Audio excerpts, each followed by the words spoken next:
नमस्कार दोस्तों, मैं नगीना शर्मा बोकारो से बोकारो गार्डन में अपने सारे सब्सक्राइबर्स व्यूअर्स को तहे दिल से स्वागत करती हूँ।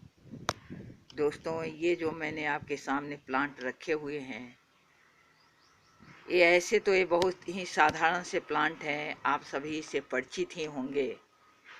लेकिन इसके नाम, ढेर सारे नाम हैं, बहुत सारे नाम हैं इसके। मैं इसके कैमरे उसके करीब में ले जा रही हूँ ताकि आप पहचान पाओ। छूते ही ये अपने पत्ते को मोड़ लेगा, इसलिए मैं छूना नहीं चाह रही हूँ कि आप देख लो, इसके बाद मैं इसको छूऊंगी, नहीं तो ये अपने लिप्स को फोल्ड कर लेता है। दोस्तों, इसका नाम टिकल मी प्लांट है, सेम प्लांट कहते हैं, शाही प्लांट कहते हैं इसको। दोस्तों, कहीं कहीं पर इसको प्रेयर प्लांट भी कहते हैं, टच मी नॉट प्लांट भी कहते हैं, और हमारे इंडिया में इसको लाजवंती और छुई मुई कहते हैं। दोस्तों, यह प्लांट मुझे बहुत ही प्रभावित करता है, क्योंकि जैसे ही इसको छुओ इसके पत्ते मुड़ जाते हैं, लगता है कि ये हमारी भाषा समझ रहे हैं, ऐसा ये प्लांट लगता है। फिर थोड़ी देर के बाद ये अपने पत्ते को फिर से खोल लेता है, और फिर दोबारा आप छू दोगे तो फिर ये अपना पत्ते को मोड़ लेता है। तो ये प्लांट मुझे काफ़ी अच्छा लगता है, और मैंने इसे खरीद के नहीं लाई है। मेरे पड़ोस में ये लगे हुए थे, उनके यहाँ से मैं टहनियाँ इसकी काट के लाई हूँ। किसी किसी में रूट्स भी आए हुए हैं। अब मैं चाहती हूँ कि मैं इसे अपने यहाँ ग्रो करूँ, तो मैंने सोचा कि मैं आपसे शेयर कर लेती हूँ, क्योंकि इतने खूबसूरत प्लांट आप भी चाहो तो अपने बगीचे में लगा सकते हो। तो इसको किस तरह से लगाना है, इसकी क्या खासियत है, ये बातें हम लोग करते रहेंगे। इससे पहले आप इसको अच्छी तरह से देख लो। दोस्तों, इसका ग्रो करने का दोनों तरीका है। एक तो इसके सीड से इसको ग्रो करते हैं, और दूसरी कटिंग से इसको ग्रो करते हैं।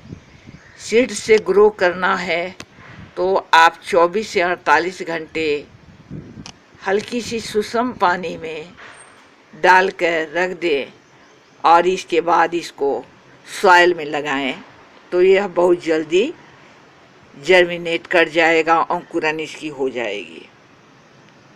दोस्तों, इसके अगर आप सॉइल की बात करते हो तो इसे कोई ख़ास सॉइल नहीं चाहिए।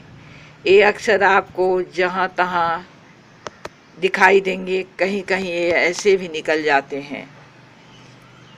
इसको सॉइल बहुत बेहतर सॉइल या कोई ख़ास किस्म की सॉइल चाहिए, ऐसी बात नहीं है, लेकिन ड्रेनेज अच्छी हो, ये बात ज़रूरी है, क्योंकि इसमें आपको रेगुलर पानी देना है।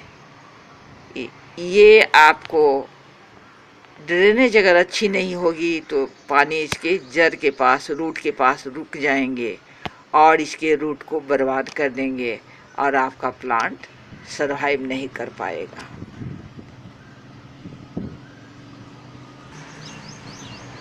तो जैसा कि मैं हर बार करती हूँ वही कर रही हूँ। मुझे सारे के सारे इसमें ग्रो नहीं करने हैं। मैंने एक यहाँ पर पॉट रखी हुई है, इसी पॉट में मैं ग्रो करूँगी। तो सारे के सारे मैं इसमें ग्रो नहीं करूँगी। कुछ की कटिंग जो जिसमें रूट्स नहीं बने हुए हैं, रूट्स इसमें जैसे कि मुझे रूट्स दिखाई दे रहे हैं, आप भी शायद देख रहे होंगे कि इसमें रूट्स हैं। तो इस तरह से अगर रूट्स जिसमें हैं उसको मैं ग्रो करती हूँ, जिसमें रूट्स नहीं बने हुए हैं उसको मैं रख लेती हूँ। कटिंग उसको सॉइल में लगा दूँगी सीधे, जब रूट बन जाएंगे तब मैं उसको लगाऊँगी। दोस्तों, ये 4-5 मैं इसलिए लगाती हूँ, जब भी कटिंग की बात होती है तो मैं 4-5 इसलिए लगाती हूँ कि पता ना इसमें से एक दो सरवाइव करेंगे, कौन नहीं करेंगे। तो यहाँ मैंने सॉइल रखी हुई है, इसी में मैं आपको लगा कर इसको दिखलाती हूँ।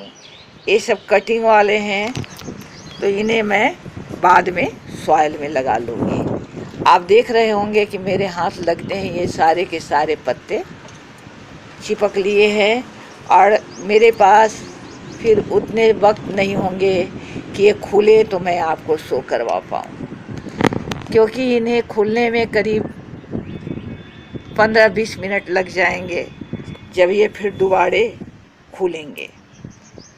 दोस्तों, तो मिट्टी की बात मैंने आपसे कर ली है कि इसे कोई ख़ास किस्म की मिट्टी नहीं चाहिए, लेकिन अच्छी ड्रेनेज की बात भी जब मैंने की है तो इसका मतलब ये हुआ कि इसकी मिट्टी में आपको सैंड मिला के रखने हैं। 50% सैंड, 50% सॉइल में आप इसको ग्रो कर सकते हो। इसमें मैंने जो रखी हुई है उसमें मैंने 50% सॉइल, 50% सैंड रखी है। थोड़े से मेरे ऑर्गेनिक फर्टिलाइज़र जो मिले रहते हैं वो हैं, और काऊ डंग है। इसी में मैं इसको ग्रो करूँगी। दोस्तों, मेरे प्लांट गिरने लगते हैं, इसलिए मैंने एक तरीका इसका ये निकाला है कि देखो ये तरीका सक्सेसफुल होता है या नहीं, कि मैं इसको पहले एक किनारे रख दूँगी और इसी पर उनको टिका कर तब मैं सॉइल डालूँगी। तो ये वाली जो है इसी को मैं इसमें लगाती हूँ। इसके एक रूट्स आए हुए हैं, हालांकि निकालने में इसके कुछ रूट्स निकल भी गए हैं, टूट भी गए हैं, लेकिन इसी को मैं चाहती हूँ कि इसमें ग्रो करूँ। तो इसको टिकाने के लिए मैं इसमें रखती हूँ, लेकिन थोड़ी सी मिट्टी मुझे हटानी होगी क्योंकि रूट को और नीचे कर सकूँ। तो इसको भी मैं हटा देती हूँ।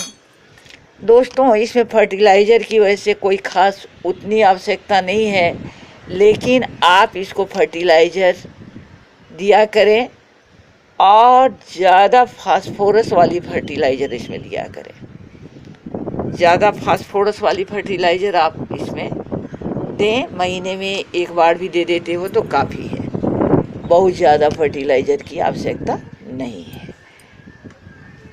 अब इसको रोशनी की, सूरज की रोशनी कितनी चाहिए, ये धूप में रहेगा या ठंड में रहेगा, ये अगर आप जानना चाहते हो तो मैं आपको बता देती हूँ कि ये ज़्यादा से ज़्यादा मैक्सिमम धूप जहाँ आती हो, आपके बगीचे में सबसे ज़्यादा तेज़ धूप जहाँ आती हो वहाँ पर आप इसको रखें। अगर धूप में नहीं रखोगे तो ये सरवाइव नहीं करेगा। एक बात मुझे और करनी थी आपसे कि जब इसकी कटिंग लगाएं तो कटिंग आप स्प्रिंग में लगाएं या आप समर में लगाएं, गर्मी के समय में लगाएं। अभी काफ़ी गर्मी है यहाँ और इसमें मैं इसको लगा रही हूँ। तो दोस्तों, इधर से तो मैंने कर लिया। अब इधर से मैंने जो एक्सपेरिमेंट के तौर पर ये डाले थे उसे हटाती हूँ, तो ये थोड़ा सा उधर गिरेगा और इधर मैं मिट्टी सॉइल इधर डाल देती हूँ। तो आप भी अपने घर में इसको लगा ले। दोस्तों, इसकी बहुत सारी दवा भी बनती है, इसकी बहुत सारी दवा बनती है, जिसमें से ऐसा है कि इसका लीफ जो है वह मेल में क्या बोलते हैं उसको, नपुंसकता जो होती है उसको इसके लीव्स दूर करते हैं।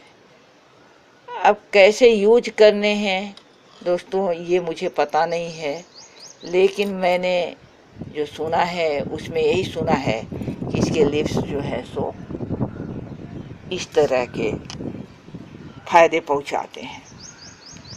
और भी ढेर सारे इसके फ़ायदे हैं, बहुत सारी दवाएं बनती हैं, लेकिन मुझे उन दवाओं के बारे में ख़ास पता नहीं है।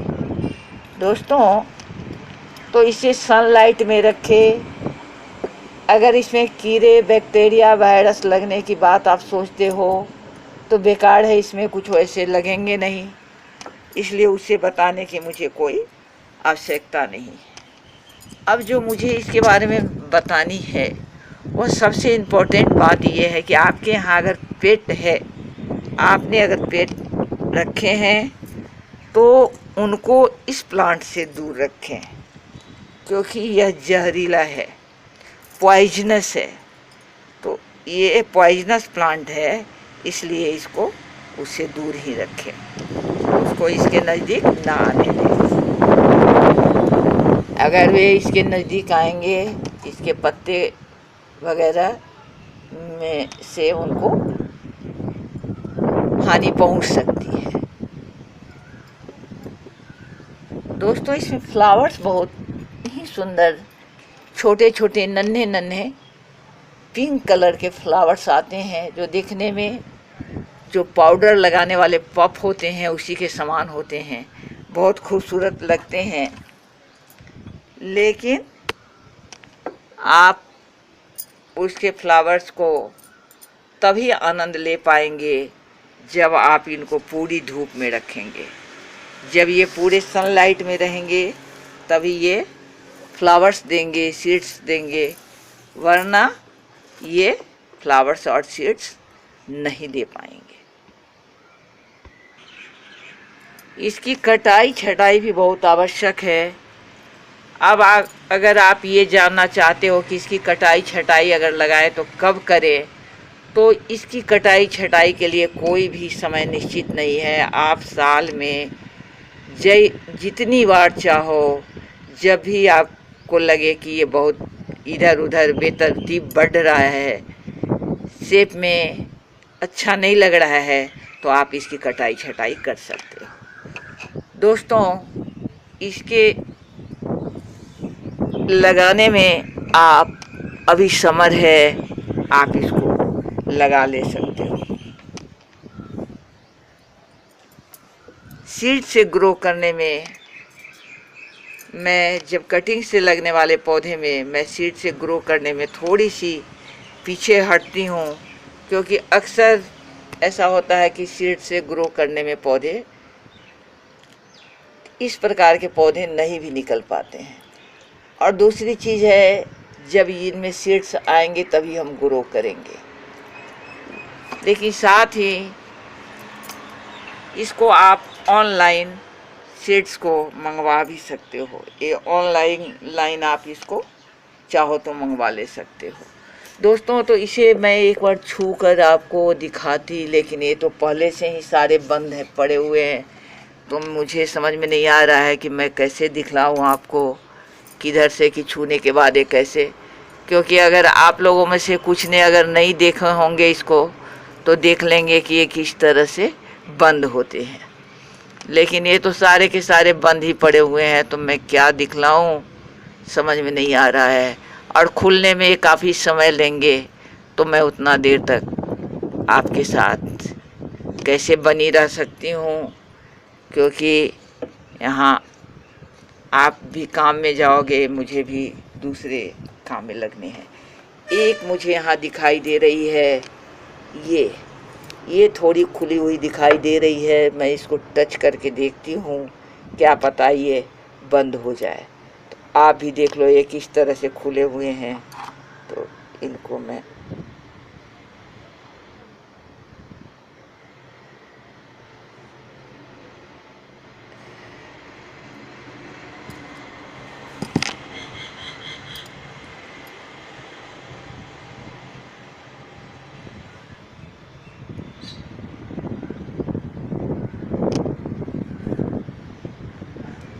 ये तो बंद हो नहीं रहा है अभी, कहीं ऐसे तो नहीं कोई दूसरे नहीं। दोस्तों देखो, ये बंद होने शुरू हो गए, ये टच करने के बाद ये बंद होने लगे। और ये सब तो पहले ही से बंद पड़े हुए हैं।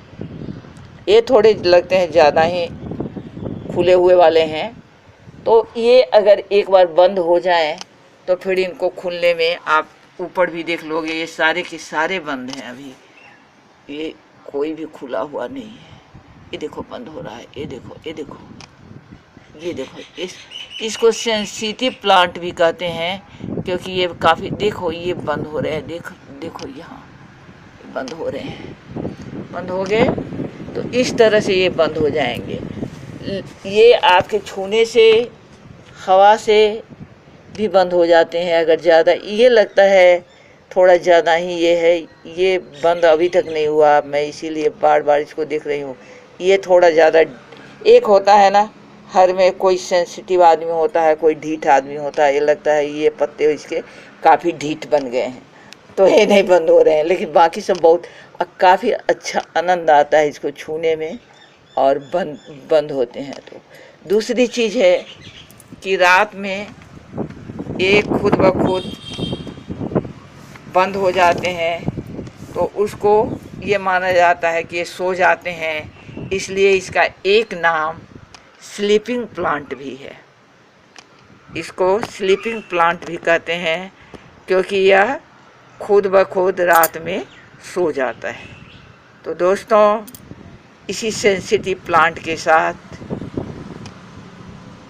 आज नगीना शर्मा आप लोगों से विदा ले रही है। फिर अगले वीडियो में आपसे मिलूँगी।